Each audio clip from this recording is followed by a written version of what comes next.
द्वारा श्रीपरमेश्वर प्रीत्यर्थं देवभूम्यन्तर्गता देवभूमिकार्याध्यक्ष समस्त सदस्य कलासहाय्यता हिन्दु सनातन धर्म वैदिक धर्माभिवृद्ध्यर्थं धर्मविरोधीनां समूलतया उच्चारणार्थं गणेशरुद्र ब्रह्म विष्णु सहित त्रिगुणात्मिका जगदम्बिका लक्ष्मीनारायण कृपाप्रसादेन वेदाभिवृद्ध्यर्थं अंशतः वेदपारायणं वयं करिष्यामः।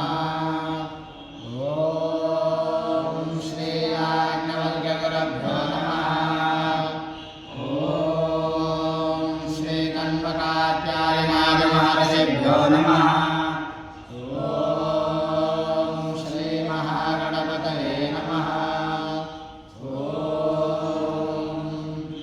ओऽसि कतमोऽसि कस्मै त्वाकायत्वा सृष्टोऽपसुमङ्गलसत्याराजन् श्रियो मे श्रीर्यशोमुखद्विषक्केशाश्चश्मश्रोणि राजा मे प्राणो अनुदग्गा सम्राट् चक्षुर्विराश्रो